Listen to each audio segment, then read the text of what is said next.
maintenant. Roger,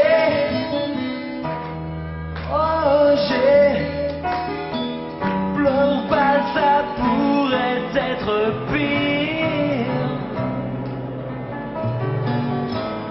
Roger, Roger. Voici Roger Hanin.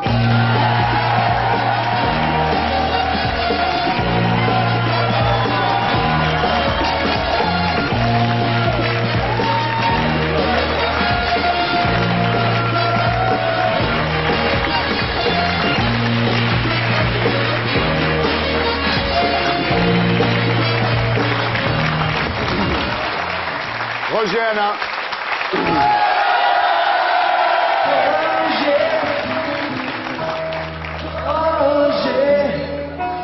Ça va?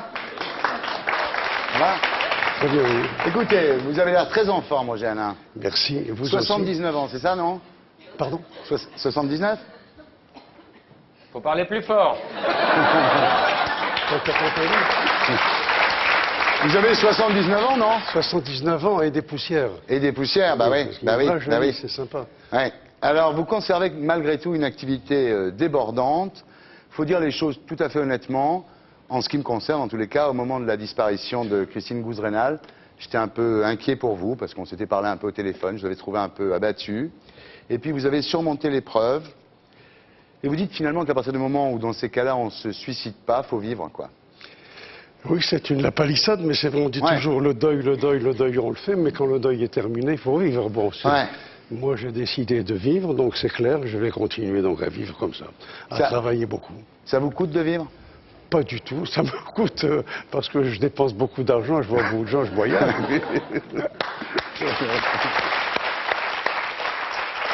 En tous les cas, vous avez bien la forme.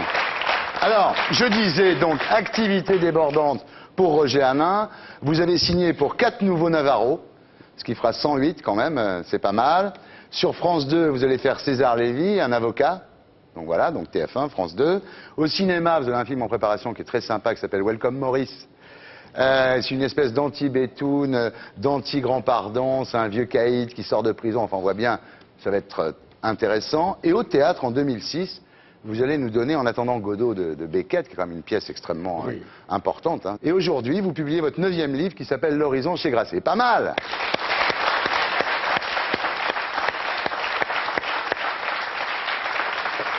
Alors, le pitch est une histoire d'amour entre un avocat qui a 79 ans et des poussières, pas loin de vous, et une jeune prostituée maghrébine qui a 15 ans et demi et quelques siècles. Voilà. Mais se mêle à leur vie le fantôme d'elle. Voilà. On comprend que c'est la femme avec laquelle il était marié qui vient de disparaître. Voilà. Je pense que peut-être que l'originalité, il faut être prudent quand on parle d'originalité dans un roman, c'est que lui ne veut pas coucher avec elle. Absolument. Peut-être Trop qu'il vieille. veut coucher avec lui, mais elle est tellement éberluée, émerveillée par quelqu'un qui lui redonne un peu de dignité, d'amour, etc., qu'elle veut rester avec lui. Une fois, dans le livre, il couche avec elle parce qu'il ne veut pas lui faire de peine. Ouais. De toute façon, ça vous dérange pas. Vous avez habité en Algérie, dans la basse Casbah. Vous connaissez ça par cœur, les prostituées, Absolument, les puis c'est une proxénètes. vocation que j'ai ratée. Je voulais être Mac, moi, dans ma vie, donc Ouais. c'est pas... Et en fait, tu sais pourquoi Roger Hanin n'a pas été Mac? C'est parce qu'il s'est rendu compte que les Mac étaient des indiques. Oui. C'est vrai, hein? Tout- Et à un c'est moment, Roger s'est dit, putain, Mac, c'est génial comme boulot, mais il s'est dit, s'il faut balancer au keuf, ça me plaît pas, quoi. Donc vous l'avez pas... J'ai appris ça sur Ouais. le tas. Mais quand on est jeune, on est émerveillé par un Mac. Ah ouais. Les chaussures, surtout, c'est magnifique. Chaussures bicolores. Bien. Roger, il faut le dire aussi à nos amis téléspectateurs, comme ça ils sauront tout, a été dépucelé par Paula la Maltaise. Oui.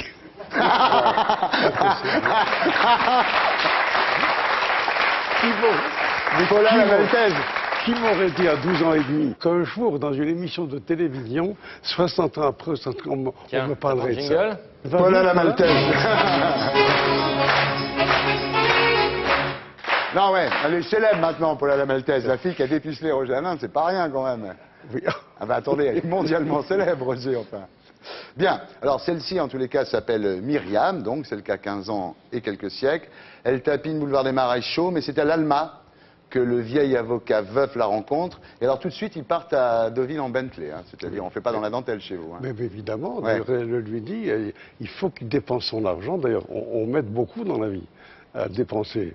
Et pourquoi, quand on n'a pas, comment dirais-je, de descendance importante, quand on n'a pas à investir dans des affaires, pourquoi ne pas dépenser son Ouais. argent? Si on me donne une seule raison, je Le comprendre. Il y en a donner aux pas. pauvres. C'est ce que je fais, Bafi.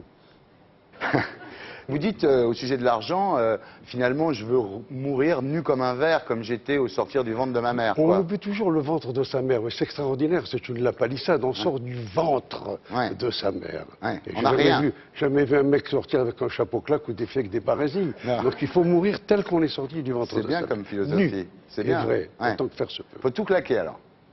On y va là? Moi, j'ai déjà fait un film. Hein. Ouais. C'est vrai. Moi, j'ai beaucoup pensé à vous. Parce que c'est un acte courageux, d'amour. C'est magnifique, c'est bien. Merci. C'est très bien. Bien. En tous les cas, donc, ce Joseph, donc cet avocat, a honte de son corps. C'est un peu mon cas. J'ai honte. Pourquoi de- On se rend pas non, parce compte, que tu vois. Non, tu peux me mettre À poil, nu. Ah bah attends, ouais. Alors je vais dire un truc. Roger, il s'en fout d'être à de poil. mon corps. Hein, tu vas pas Hein, me Roger, dire. vous en foutez de vous foutre à poil, vous, parce que votre père était... C'est du nudisme, hein? Oui, moi aussi j'étais. Ah oui, nudiste. son père était nudiste et communiste. Donc si tu veux se foutre à poil, c'est pas un problème pour lui. Non, mais c'est vrai que je dis toujours que la pudeur s'arrête à la laideur. Quoi. Ouais. Quand on n'est pas beau, on n'a pas envie. Oh, c'est pas monstrueux, je veux dire. Mais c'est comme les belles femmes. Ouais. Quand elles étaient très belles, elles n'ont pas se montrer. Moi j'étais très beau, j'étais un sportif de haut niveau. Et Ouais. puis le corps se déforme, se fatigue, on n'a pas envie. Enfin, J'aimerais moi, être comme vous à votre âge, Roger, franchement. Ouais, hein. c'est pas mal. Hein. Vraiment, hein. mais vous le serez. J'espère. Ah, j'ai fait moins de basket que vous, moi. Donc effectivement, ce qui est très touchant, je trouve, dans votre bouquin, c'est qu'il est avec cette fille qui est très jeune, il prend du plaisir avec elle, même s'ils font l'amour qu'une fois, comme vous l'avez dit. Mais malgré tout, sa femme, elle, comme vous l'écrivez, c'est-à-dire elle en majuscule, revient inlassablement dans l'histoire. Oui, je Qu'elle pense- soit là ou pas là, elle est toujours là, finalement. Oui, c'est vrai, c'est ce qui m'occupe d'ailleurs dans la vie. Mais voilà, c'est tout. Je ne vais pas violonceliser là-dessus, mais c'est ça, oui. Ouais. Mm. Mais ça n'empêche pas de regarder autour de soi, d'être émerveillé. Ce que je voudrais que les gens comprennent, c'est qu'on peut très bien, à partir d'un certain moment de sa vie, ou un certain âge, aimer quelqu'un de très jeune sans avoir de pulsion érotique ou violente ou de possessivité. Sauf que là, il couche quand même. Une fois. Ah oui, bah une fois, Mais- tu mais- feras ça au juge. Hein. Mais c'est pour lui... C'est pour lui faire plaisir, parce qu'elle se dit... Il est fort, ce Roger. C'est terrible qu'on ne me croit pas. Hein. Vous entendez, les filles? Alors, vous dites, en parlant de Christine Gouze-Rénal, elle est plus qu'un souvenir, c'est une présence. Oui, ça n'a rien d'original. C'est une présence. Moi, je vis comme un schizophrène heureux, c'est-à-dire que je suis complètement dédoublé. Je vis avec. Je crois aux forces de l'esprit, pour reprendre un mot d'un homme que vous aimez beaucoup. C'est ce que j'allais vous demander. Est-ce que, comme François Mitterrand, vous croyez aux forces de l'esprit? Et donc, je crois en Dieu aussi. Pour un communiste, un nudiste, c'est un petit peu bizarre. Et donc, je pense que les gens qui nous ont quittés, qu'on aime, ben, ils sont là. On nous regarde, on nous écoute. En tout cas, ça me convient. Ouais. Je suis d'accord avec ça, moi.